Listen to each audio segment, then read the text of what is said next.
So this Sunday we are in chapter 20 of the story. We only have one more chapter in the Old Testament, and in 2 weeks we will be moving into the New Testament.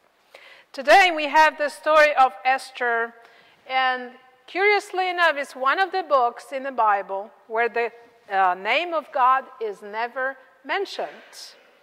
Yet though God is never mentioned or referenced in Esther's story, we see the evidence of his power, his sovereignty, his provision, his protection in almost every event that takes place. God is working behind the scenes here, arranging events and working through special people to accomplish his purposes. So though God's name is never mentioned in the book of Esther, his fingerprints can be seen all over this story. So just to remind you about what we talked about last week. Last week we saw that after 70 years in exile in Babylon, the Jews were finally allowed to go back. A majority of them, almost 50,000 people, returned to Jerusalem, and they started to rebuild the temple. But some of the Jews stayed behind. Some of them really acclimated and became integrated into now what is Persia, because Babylon is now part of the Persian Empire. And Esther and her cousin Mordecai were among those Jews who remained in Persia. They lived in a city called Susa, which was the capital of the Persian Empire. We get some background information about those two on page 277. At the bottom of the page, we read, "Now there was in a citadel of Susa a Jew of the tribe of Benjamin named Mordecai, son of Jair, the son of Shimei, the son of Kish, who had been carried into exile from Jerusalem by Nebuchadnezzar, king of Babylon, among those taken captive with Jehoiakim, king of Judah. Mordecai had a cousin named Hadassah, whom he had brought up because she had neither father nor mother. This young woman, who was also known as Esther, had a lovely figure and was beautiful. Mordecai had taken her as his own daughter when her mother and father died." So here we find out that Esther was actually an orphan, that she was raised by her cousin Mordecai, and that Esther is actually her Persian name, that her Hebrew name was Hadassah. She lived in the city of Susa in the center of the empire ruled by King Xerxes.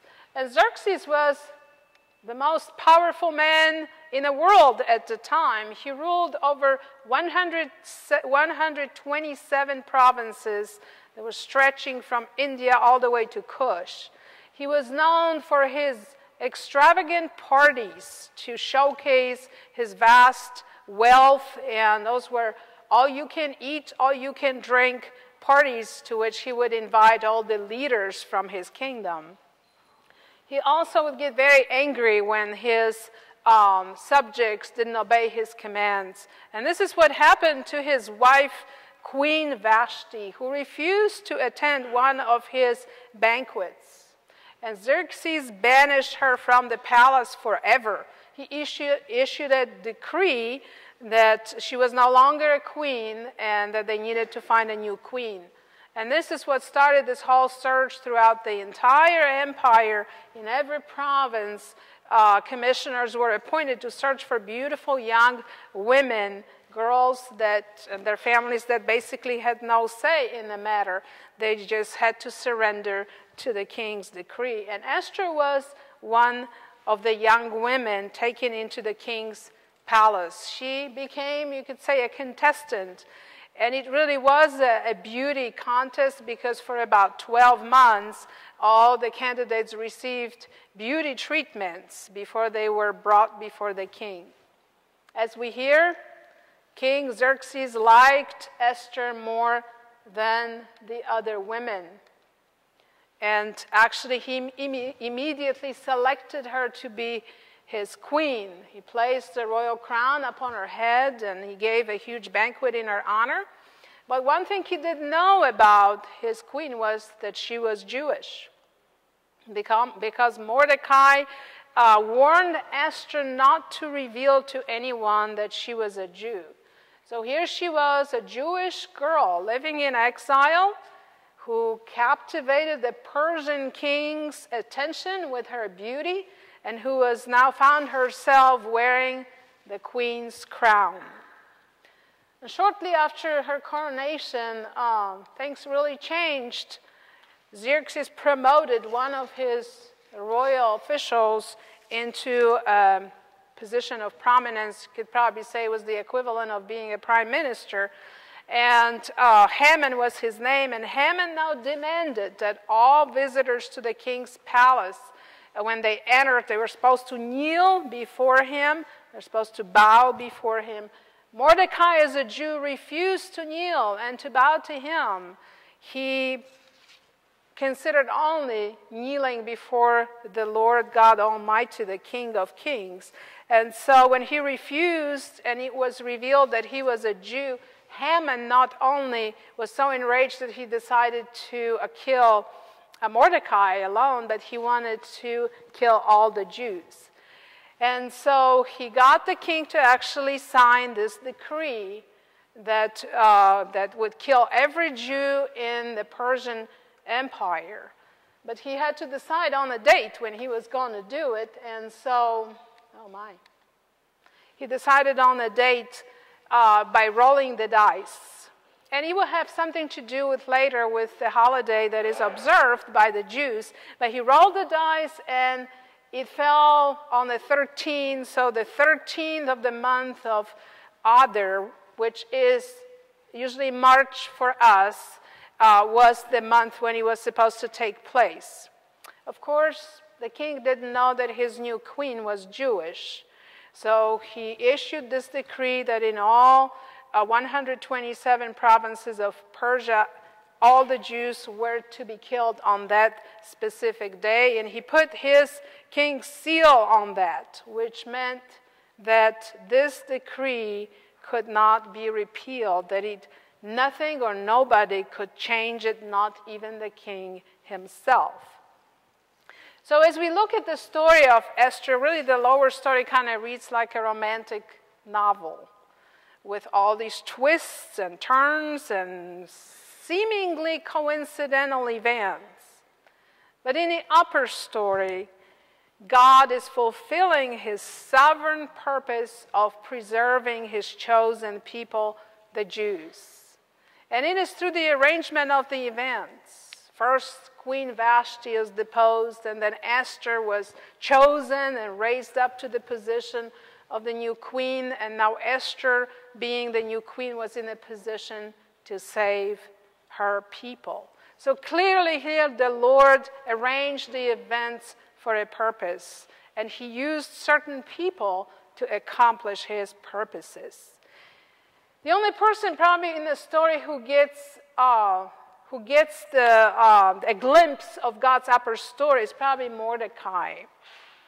He seems to understand God's purpose and God's plan in all this arranging of these random events. And we know that because when he writes to Queen Esther to convince her to act on behalf of her people, this is what he says. You can follow it on, it's at top of page 282. Mordecai says, "Do you think that because you are in a king's house, you alone of all the Jews will escape? For if you remain silent at this time, relief and deliverance for the Jews will arise from another place, but you and your father's family will perish. And who knows but that you have come to your royal position for such a time as this?" So here Mordecai really reveals his understanding of God's purpose in making Esther the queen of the Persians. But he also says that if she refuses to do it on behalf of our people, God will probably raise another person, and the help will come from another place. God uses circumstances and people to accomplish his purposes. Nothing in this world happens without his knowledge. Each one of us has been placed on this earth for a purpose, and we don't always see the pieces of the puzzle that God is putting together in our lives. Sometimes things happen and they look just like this. They don't make sense, and we call it coincidence. Sometimes we call it destiny, or we call it luck. And at times we experience life as though it is left to the roll of the dice. Sometimes we get lucky, things work out good. Sometimes we lose it all. But here in this story we see that God has his divine purpose for all things, including our own lives. And we call it in theology divine providence, or God's providence. And this is the symbol of it. The God who created all things preserves, directs, and guides all things according to his divine will, to his divine purpose and plan. So God's providence refers to preserving the world that he created, but it also refers to God's extraordinary intervention in the lives of people. Now, this is not to say that the evil one does not also have a say in this world. But Martin Luther, in his explanation to the first article of faith, actually said something that confirms that. He declares that everything people have that is good is given and preserved by God, either directly or through other people or things. I think the Apostle Paul said something very similar when he proclaims in Romans 8, verse 28, we know that all things work together for good for those who love God, who are called according to his purpose.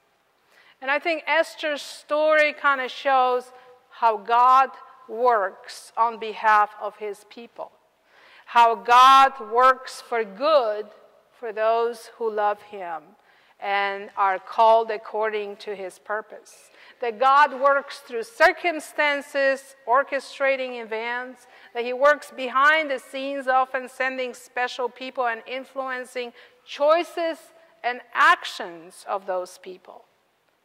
And we, on the other hand, are called to trust in him, to trust in his wisdom, in his providence, and to believe in his divine plans and purposes for us. And who knows but that you have come to your royal position for such a time as this.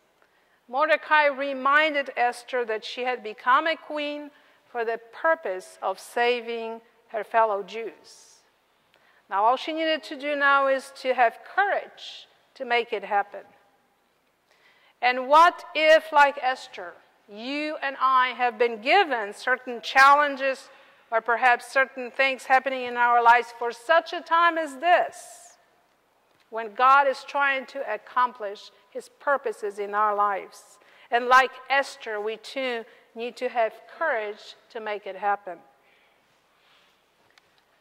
Esther had to actually risk her own life to go before the king, because she went before him uninvited. Yes, she put on her royal robes and stood in the inner court of the palace in front of the king's hall. And as the king sat on the throne, he could see her standing right there. And he was pleased with her. And he actually held out his gold scepter that was in his hand, which was an invitation for her to come and speak to him. And then Esther invited the king and Haman to the banquet, and she invited them twice, and she finally got the courage to make her request known to the king. And on top of page 285, we read what she said to him. She said, I have found favor with you, your majesty, and if it pleases you, grant me life.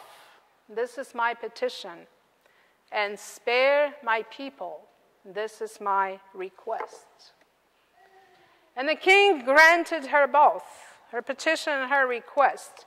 And he became very angry with Haman. And as we heard, Haman was actually executed. He was actually impaled on a pole that he prepared for his enemy Mordecai. And his estate was given to Queen Esther.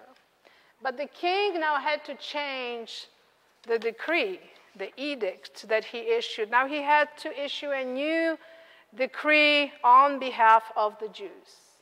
And all the orders were written by Mordecai and sealed with the king's signet ring and then sent out to all 127 provinces of the Persian Empire stretching from India to Kush. And the king's edict granted the Jews in every province and in every city freedom. Freedom to assemble and also protection. Now they could protect themselves from any kind of attack and from those who wanted to plunder their properties. The edict actually became a law in every single province. It was translated into the language of the people of every nationality. Of course, you can imagine that when the edict was issued, there was great joy among the Jews in the city of Susa. They celebrated, and they celebrated in every single province when the decree was read. And this gave the beginning to one of the annual Jewish festivals, the festival of Purim. The tradition continues to this day. Actually, I went to the calendar to see if our group would maybe get to celebrate while they're in Israel. But this year, the festival of Purim actually is on March 20th. So they won't miss it. They'll be back by then. But it continues to this day that on that day, they retell the story of Esther, the queen of beauty and courage who saved her people from Haman, the enemy of the Jews, but they also celebrate the power of the sovereign God, whose reign is not limited just to Jerusalem or Babylon or Persia, but reaches to the ends of the earth. Esther is a wonderful example of courage. She was not only beautiful, but she was brave. And she gives us an example of someone who really had the courage to stand up for what was right, for what she believed. She was willing to take chances because she knew who controlled her destiny. She knew that the Almighty Lord was behind her, that He was in control of the situation. And I think that is something we can learn from her, because we too, as followers of Jesus in this world, I'm sure will be tested. And I'm sure we'll be challenged on our convictions. And we often too may have to have the courage to stand up for what is right, what we believe in. But let us remember that we're not alone, that there is the one who gives us the courage, who gives us the wisdom, and just like Esther is in control of the situation so that we can be brave and defend our faith, defend what we believe and what we hold dear. Amen.